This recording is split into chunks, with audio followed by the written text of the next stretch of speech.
Episode 7 এর শুরুতে সমস্ত মেন ক্যারেক্টারকে দেখা যায়। তারা লেনা ভ্যালেরিয়ানের ফিউনারালের জন্য ড্রিফটমার্কে এসেছে। কর্লিস ভ্যালেরিয়ানের ভাই ভেমন্ড ভ্যালেরিয়ান এখানে ভ্যালেরিয়ান ল্যাঙ্গুয়েজে লেনা ভ্যালেরিয়ানকে শ্রদ্ধাঞ্জলি দেয়।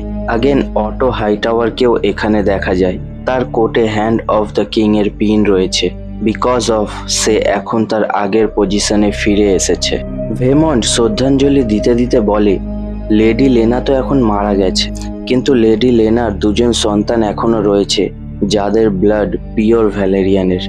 যেমন সমুদ্রের পানিতে নুন থাকে, তেমনি ভ্যালেরিয়ানরা মানে যে তাদের ব্লাডেও নুন রয়েছে।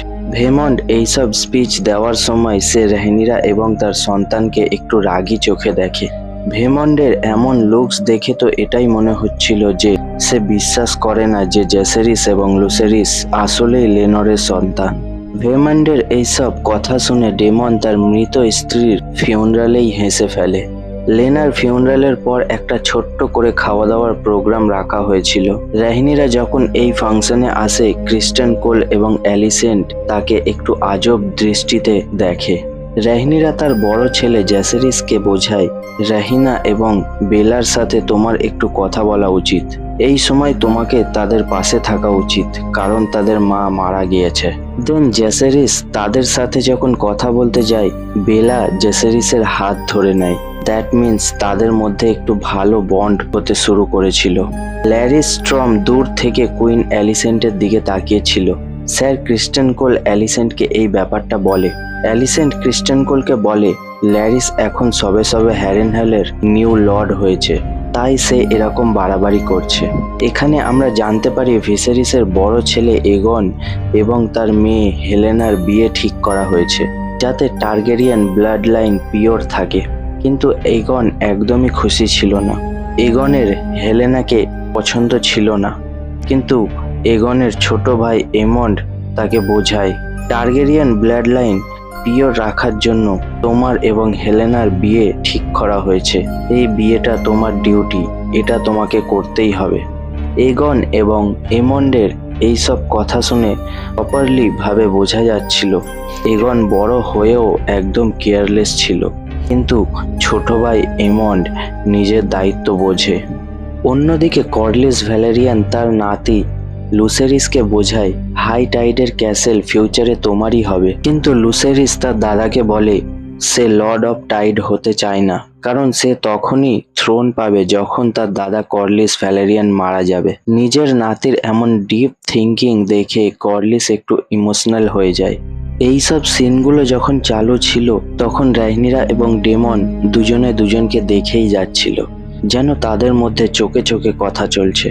ডেমনের ওয়াইফ লেনা মারা গিয়েছিল, অন্যদিকে রাইনিরার বয়ফ্রেন্ড হারউইনও মারা গিয়েছিল। সো এটা সব থেকে ভালো সুযোগ ছিল ডেমন এবং রাইনিরার রিইউনিয়নের। কিং ভিসেরিস ডেমনকে বলে, এখন সময় চলে এসেছে, এখন তোমাকে কিংস ল্যান্ডিং এ ফিরে আসা উচিত। কিং ভিসেরিস ডেমনকে বলে, আমাদের মধ্যে অনেক বছর দিয়ে প্রবলেম চলছে, কিন্তু এখন সময় এসে গেছে সবকিছু ভুলে একসাথে থাকার। ভিসেরিস ডেমনকে রিকোয়েস্ট করে রেড কিপে ফিরে আসার জন্য, কিন্তু ডেমন এখানে নিজের ইগো দেখিয়ে বলে তার কারোর সাহায্যের দরকার নেই। এটা বলে সে সেখান থেকে বেরিয়ে যায়। তো সন্ধে যখন হয়, এগন তখন মদ খেয়ে একদম নেশাতে এখানে পড়েছিল। তখন স্যার অটো হাইটাওয়ার তাকে সামলায় এবং তাকে রুমে নিয়ে যায়। অন্যদিকে এমন্ডকে দেখা যায়। এমন্ড দেখে যে তার উপরে কারোর ধ্যান নেই। সেই সুযোগে এমন্ড সোজা যেতে থাকে ভেগারের দিকে। অন্যদিকে রাহিনীরাও বেরিয়ে পড়ে ডেমনের সাথে দেখা করতে। সেই রাতে ড্রিফটমার্কে রাহিনিস এবং কর্লিসের মধ্যে একটা কনভারসেশন হয়। রাহিনিস কর্লিসকে বলে, আমাদের মেয়ে লেনা এখন মারা গিয়েছে, কিন্তু তাতে তোমার কিছু যায় আসে না, বরং তোমার আরো পাওয়ার চাই। রাইনিস বলে সে এখন নিজেই আয়রন থ্রোনের পেছন করা ছেড়ে দিয়েছে। অনেক বছর আগে তার আয়রন থ্রোন পাওয়া উচিত ছিল, কিন্তু সে পায়নি। এত বছর পরে সে এখন সব ভুলে গিয়েছে। সে আর থ্রোন পেতে চায় না। এখন কর্লিস নিজে তো আয়রন থ্রোনে বসতে পারবে না, কিন্তু কর্লিস চায় তার পরের জেনারেশনের কাছে যেন আয়রন থ্রোনের পাওয়ার থাকে। রেহনিস বলে, তুমি লেনার মেয়ে বেলাকে ড্রিফটমার্কের হেয়ার বানিয়ে দাও, কারণ বেলা একজন true Valyrian.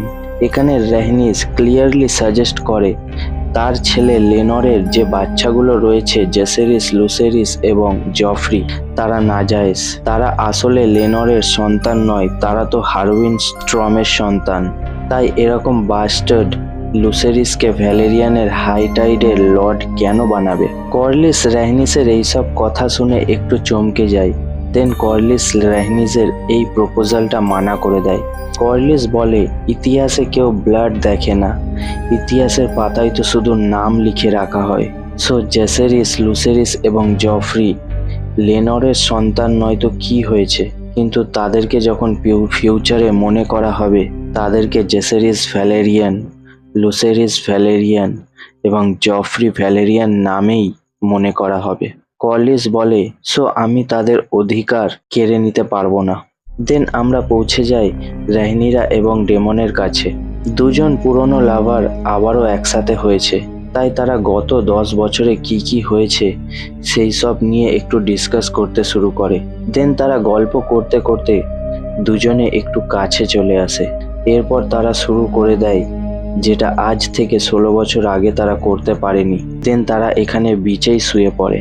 Next most important scene of this episode, that is the connection between Vegar and Emond. But এই পুরো সিনটাতে এক্সপ্লেন করার মতো বেশি কিছু নেই, কিন্তু এটা এক্সপ্লেনের থেকে দেখতে বেশি ভালো লাগবে। এমন্ড একটু লুকিয়ে ভেগারের কাছে পৌঁছায়। এমন্ড এখানে ভেগারকে দেখে একটুও ভয় পায় না, তাই ভেগারও তাকে মারেনি। আসলেই ভেগার এতটাই বড় ছিল যে এমন্ডকে এখানে তার ওপরে ওঠার জন্য সিঁড়ি ব্যবহার করতে হয়। ইভেনচুয়ালি এমন্ড ভেগারের সাথে কানেকশন বানিয়ে নেয় এবং সে ভেগারের সাথে ফার্স্ট রাইডে বেরিয়ে যায়। বাট এই ব্যাপারটা বেলা এবং রেহিনা জানতে পারে, কারণ ভেগার আকাশে উড়তে শুরু করেছে আর কেউ তো তার পিঠে বসে রয়েছে, এটা তারা দেখতে পায়। এরপর বেলা এবং রেহিনা জেসেরিস আর লুসেরিসকে ঘুম থেকে জাগায়। ইভেনচুয়ালি এমন্ড ভেগারকে ল্যান্ড করার পর যখন সে নিজের রুমের দিকে যায়, সেখানে বেলা, রেহিনা, জেসেরিস এবং লুসেরিস এমন্ডের সামনে চলে আসে। বেলা এখানে বলে, ভেগার ড্রাগন আমার ক্লেম করা উচিত ছিল, কারণ ভেগার আমার মা লেনার ড্রাগন ছিল। এমন্ড এখানে তাকে বলে, আসলেই যদি তোমার ভেগারের দরকার ছিল, তাহলে তোমার ভেগারকে আগে ক্লেম করা দরকার ছিল। বাট এখন তো ভেগার আমার ড্রাগন, তাই এখন আর ভেগারের কাছে গিয়ে তোমার কোনো লাভ হবে না। দেন তাদের মধ্যে হাতাফাই শুরু হয়ে যায়। ইভেনচুয়ালি এমন্ড জেসেরিস এবং লুসেরিসকে বাস্টার্ড বলে এবং সে একটা পাথর নিয়ে তাদের দিকে এগিয়ে যায়। দেন লুসেরিস নিজেকে ডিপেন্ড করার জন্য যেটা করে সেটা একদমই হরিবেল ছিল। সো এখানে লুসেরিস একটা ছুরি দিয়ে এমন্ডের একটা চোখ কানা করে দেয়। কিছুক্ষণ পরেই এই ঘটনাটা নিয়ে ড্রিফটমার্কের ক্যাসেলে একটা মিটিং শুরু হয়ে যায়। এখানে অ্যালিসেন্ট সোজাসুজি ডিমান্ড করে, যেহেতু তার ছেলের একটা চোখ গিয়েছে, তাই সে এখন চায় রেহনিরার ছেলেরও একটা চোখ কানা করে দেওয়া হোক। তখন রেহনিরা বলে, তার ছেলে লুসেরিস সেলফ ডিফেন্সের জন্য এরকম করেছে। তার ছেলে জেসেরিস আয়রন থ্রোনের উত্তরাধিকারী, আর তাকেই এমন্ড বাস্টার্ড বলেছে। এরকম সব কথাগুলো রেহনিরা তার পিতা ভিসেরিসকে বলে। রেহনিরা বলে, এমন্ড কেন আমার ছেলেকে বাস্টার্ড বলেছে সেটা তাকে জিজ্ঞাসা করা হোক। এইসব ফালতু কথাগুলো সে কোথা থেকে শুনেছে। দেন কিং ভিসেরিস এমন্ডকে একটু ভয় দেখিয়ে জিজ্ঞাসা করে, রেহনিরার ছেলে বাস্টার্ড, এরকম কথাগুলো তুমি কোথা থেকে শুনেছো? এমন্ড বলে সে তার বড় ভাই এগনের কাছে শুনেছে। দেন কিং ভিসেরিস এগনকে জিজ্ঞাসা করে, তুমি এইসব কথাগুলো কোথা থেকে শুনেছো? এগন এখানে তার পাপা ভিসেরিসকে বলে, পাপা ওদের দিকে একবার তাকিয়ে তো দেখুন, তারা কেমন দেখতে, তারা একদমই টার্গেরিয়ান অথবা ভ্যালেরিয়ানদের মতো লাগে না। এটা শুনে ভিসেরিস ভীষণ রেগে যায়। দেন ভিসেরিস সবাইকে সোজাসুজিভাবে ওয়ার্ন করে দেয়, জেসেরিস এবং লুসেরিস রেহনিরারই সন্তান। এরপর থেকে যদি কেউ তাদেরকে বাস্টার্ড বলে, তাদের জিভ কেটে দেওয়া হবে। এরপর ভিসেরিস সেখান থেকে যেতে থাকে, কিন্তু অ্যালিসেন্ট ভিসেরিসের এরকম ডিসিশনে একদমই খুশি হয় না। সে তো এখনো লুসেরিসকে কানা বানাতে চাইছিল। অ্যালিসেন্ট এখানে সোজা ভিসেরিসের ছুরি নিয়ে লুসেরিসকে অ্যাটাক করতে যায়, কিন্তু রাইনিরা অ্যালিসেন্টকে আটকে নেয়। রাইনিরা এখানে অ্যালিসেন্টকে বলে, এত বছর দিয়ে একজন ভালো রানী সেজে থাকা তোমার পক্ষে নিশ্চয়ই অনেক কঠিন ছিল, কারণ এখন সবাই তোমার আসল রূপ দেখে নিয়েছে। এখানে অ্যালিসেন্টের হাতে যে ছুরিটা ছিল সেটা রাইনিরার হাতে লেগে যায়। দেন এমন সেখানে একটা খাতারনাক ডায়লগ মারে, আমার জন্য দুঃখী হওয়ার কিছু নেই, ইট ওয়াজ আ ফেয়ার এক্সচেঞ্জ। আমি নিজের একটা চোখ হারিয়েছি, কিন্তু আমি ওয়েস্টারেজের সব থেকে খাতারনাক ড্র্যাগনসকে পেয়েছি। সো এর সাথে এখন গ্রিনস এবং ব্ল্যাকের মধ্যে দূরত্ব অনেক বেড়ে যায়। পরের দিন কিং ভিসেরিস এবং তার পুরো কাফিলা কিংস ল্যান্ডিংয়ের জন্য রওনা হয়ে যায়। দেন এখানে রাইনিরা এবং ডেমনের কনভারসেশন দেখা যায়। রাইনিরা এখানে সোজা ডেমনকে বিয়ের প্রপোজাল দেয়। ডেমন রাইনিরাকে বোঝায় যতদিন তার হাজব্যান্ড লেনর বেঁচে আছে ততদিন তারা বিয়ে করতে পারবে না।